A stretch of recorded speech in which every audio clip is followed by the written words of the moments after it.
Es importante señalar que la nueva política salarial crea un sistema de compensación y beneficio con certidumbre para los policías y militares, porque establece criterios claros y objetivos. Ponemos fin así a la discrecionalidad y dejamos atrás los llamados especialismos, que desaparecerán a lo largo de este año y darán paso únicamente a los criterios de pago por rango, función y riesgo. A manera de ilustración, un raso que sea agente de patrulla estará pasando de un salario de 7,000 pesos a uno de 16,150 pesos, que representa un aumento de 131%. Bueno, el discurso de Danilo Medina, basado en logros alcanzados, en lo que está haciendo su gobierno y algunas medidas a tomar en el periodo ya hacia el 2020. Él inició abordando el tema económico, sustentado en el crecimiento constante. Ahí pues hizo énfasis en aspectos relacionados con la construcción, el turismo, la generación de empleos.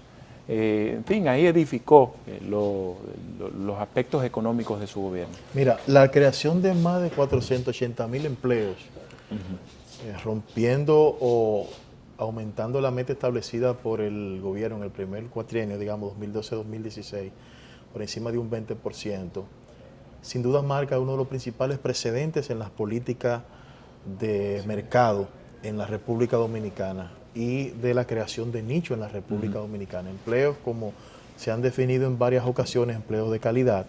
Y el presidente incluso esbozó la cantidad también de empleo que ha generado el asunto de las visitas sorpresas, que en algún momento fue muy bombardeada. Sin embargo, los resultados que se han tenido en materia de lo que es la micro, la mediana empresa, es una cosa impresionante. Para que tengamos una idea, el año pasado de 11,000 y pico de millones que se le había facilitado a nivel de préstamo a las pymes en la República Dominicana, se aumentó al doble, el año pasado, es decir, este último tramo, en más de 22,000 millones. Y eso justamente tiene que ver mucho con lo estipulado en esta visita sorpresa, que se le indica a cada una de estas pymes o cooperativas cuál es el organigrama que tienen que desarrollar a los fines de que esos empleos se multipliquen. Y en segundo, pienso, para pasar a Elvin, que el asunto de la seguridad no debió quedarse fuera, y creo que el abordaje del presidente ha sido correcto en cuanto a que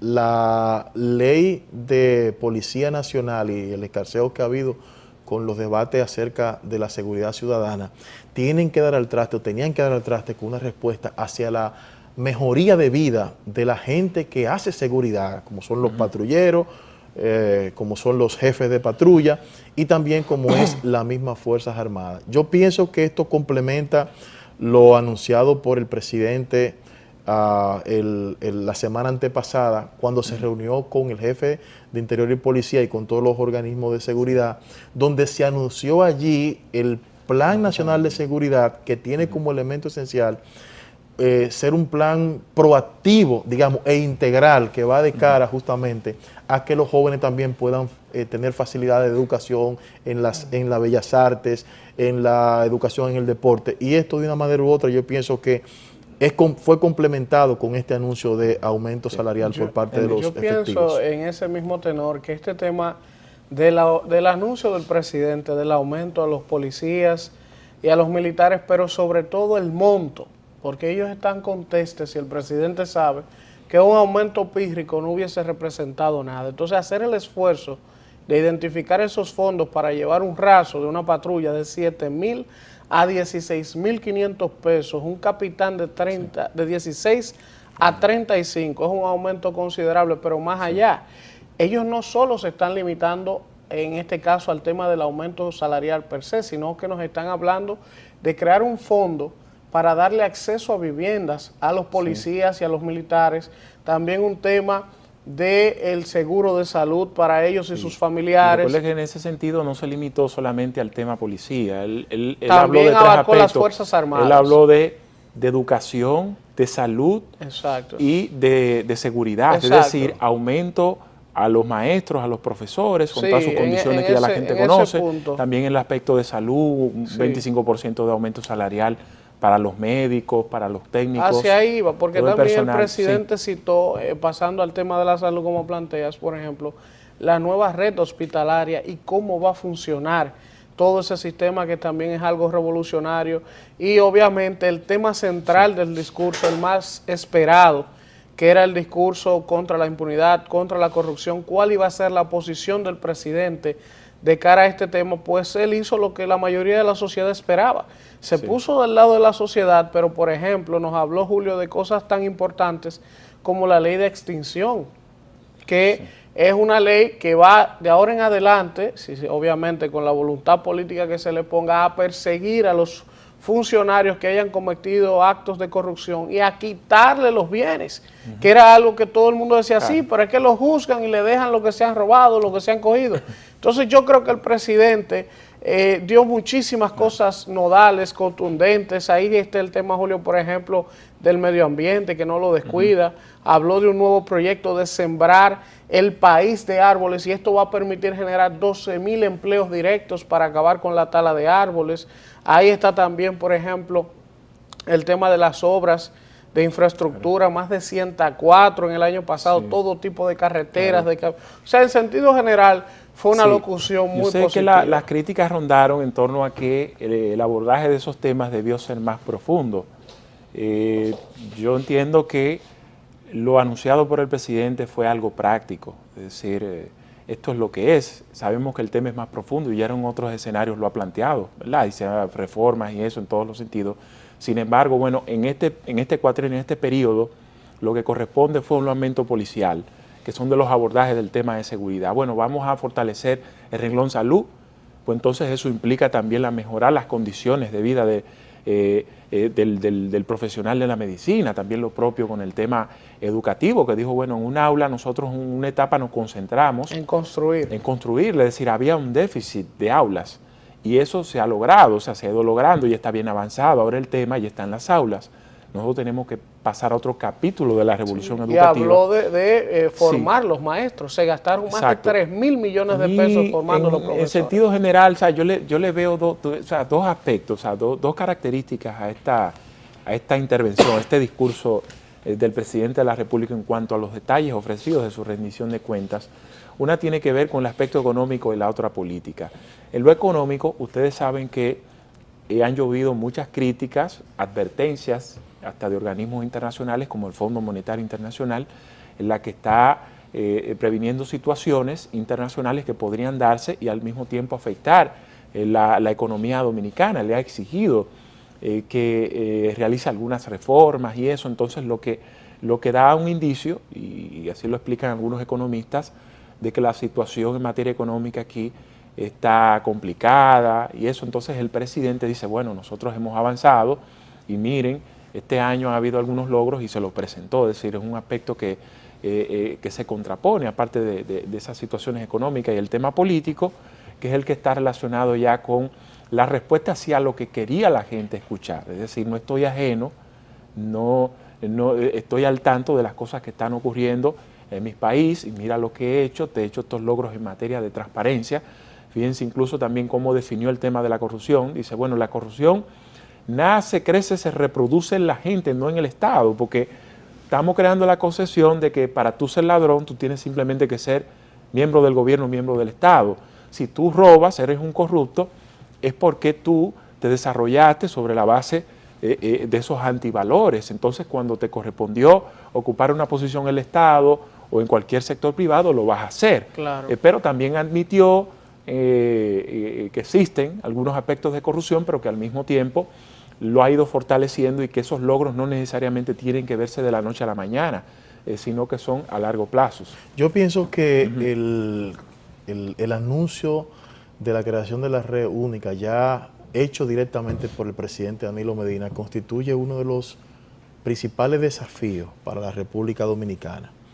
Aquí siempre se ha dado una discusión con relación a por qué tenemos las emergencias de los hospitales llenos y por qué, si hay déficit de camas en los hospitales, o si el problema lo tenemos directamente en la reestructuración o en la estructuración, perdón, del sistema de salud. La red única no solamente que integra todo el sistema de salud, el IDCS y otras instituciones al sector salud, sino que también prioriza los centros de atención primaria como el primer eslabón de un pobre. Señores, en los hospitales se dan una serie de eventualidades y de hechos que no tienen que ser tema de emergencia de un hospital, que pueden ser resueltos en un centro de atención primaria, y esto de una manera u otra va a descongestionar todo este asunto. Para mí este anuncio es importantísimo. Él también ahí planteó lo de la división le quitó a salud pública la administración de los hospitales, es decir, salud pública se concentraba como institución en todo, tenía que depender desde una medicina hasta un empleo, hasta una construcción, y ahí entonces él descentralizó. Eso es importantísimo, igualmente que el anuncio que se había hecho el día pasado de darle al Ministerio de Obras Públicas, que ha tenido una excelente gerencia, el tema de la construcción de aulas en la República Dominicana. Creo que eso de una manera u otra habla bien de cómo en el Estado se puede implementar una gerencia y hacerlo bien. Mira, el tema de Odebrecht, habíamos comentado nosotros la semana pasada aquí de que era un asunto sine qua non de que el presidente lo iba a tratar. Luego Peralta, el administrativo de la presidencia, dio el anuncio de que iba a ser abordado. Señores, si lo hizo ante Bahía de las Águilas, cuando el Congreso se puso de pie, para mí uno de la entrega de tierra más lesiva para el Estado Dominicano, como fue Bahía de las Águilas. Si lo hizo con la Barrigol, el Estado ha recibido, señores, de 2013 a 2016, casi 55 mil millones de pesos por el asunto del contrato de Barrigol, que inicialmente en 2001 estaba establecido con Placerdón, y luego Barrigol Corporation compra Placerdón, pero esa compra que ustedes saben, debe pagarse un impuesto al Estado, ni siquiera los 70 mil millones los 70 millones de dólares se habían pagado al Estado por la compra de Barrigol. Y se enfrentó la Barrigol, y en septiembre del año 2013, y eso fue en su primer discurso, el 27 de febrero de 2013, ya en septiembre del año 2013 estaba listo y anunciado el contrato de la Barrigol. Lo iba a hacer con Odebrecht, y lo que el presidente ha dicho de Odebrecht es lo que nosotros hemos estado acotando. El presidente no es juez, no es jefe de Suprema Corte. Ahora, como jefe del Estado, el Ejecutivo es quien formula las políticas de Procuraduría, tiene que ver con la parte del Ministerio Público, y tenía que dar una respuesta a la gente. Y yo pienso que la respuesta fue contundente en el momento que el presidente se puso a la cabeza de la lucha contra la corrupción en la República Dominicana. Hay cosas en ese discurso que tenemos que puntualizar. Son muy contundentes. Por ejemplo, cuando el presidente decía, hay 100.000 niños de 0 a 5 años quedándose diario en estancias infantiles. Hay 1 millón de alumnos en la tanda extendida. Señores, esos eran modelos que no existían. Aquí se le está dando desayuno, comida y cena, zapatos, libros. Y eso son conquistas ganadas en este gobierno. Entonces, ¿por qué cito esto, Julio? Para que veamos lo siguiente. Hemos visto las reacciones naturales de la oposición al discurso. La oposición obviamente va a decir que fue una obra del Oscar. De hecho, vamos a enumerar en exactamente. Pero siempre, y tengo que concluir ahí, o sea, llegar a ese punto. La oposición dominicana no demuestra madurez política, no son políticos profesionales. Un discurso de este nivel, con esta cantidad de estadísticas vertidas, puestas sobre la mesa, usted lo rebate con contraestadísticas. Usted no puede ir como principal partido de oposición o cualquier ente de la sociedad a cuestionar un discurso sobre la base de decir, eso es un actor, pero rebata. Usted tiene los números ahí. Ahí están los números del crecimiento macroeconómico, cuando la media de la región en los últimos 3 años ha sido de crecer menos de un 1. República Dominicana está creciendo a más de un ritmo de un 6. Eso se rebate con esta Si ha de destacar algunos aspectos que faltaron, aunque quizá la gente era importante decirlo, a veces tú puedes presentar logros y tú lo aceptas, pero también tienes que explicar a la gente cómo tú lo vas a hacer. O sea, si es sobre la base de un financiamiento, de dónde tú vas a sacar esos recursos. Faltó en esa parte que él pueda expresar ese tipo de detalles. Tú sabes que estamos también ante un posible pacto fiscal. Ya el gobierno estaba adelantando de qué forma quiere lograrlo, es decir, tiene que ya dar unos detalles más amplios. Ellos hablan de quitar las excepciones, es decir, de reducirlas y al mismo tiempo perseguir a aquellos que evaden impuestos, es decir, aumentar las recaudaciones, y con eso suficientes para poder lidiar con un aumento de la presión, es decir, del tema de los recursos que necesita el gobierno para evitar el déficit fiscal que se genera todos los años. A propósito de eso, el presidente anunció, a propósito de lo que planteas, un nuevo proyecto, Freddy, similar al de La Barquita, que va a impactar a la comunidad de La Ciénaga y los Guandules, pero sería interesante, como bien planteas, saber de dónde saldrán esos recursos. De dónde saldrán esos recursos. Que estoy totalmente de acuerdo contigo en el abordaje que tú siempre has sostenido, porque me decía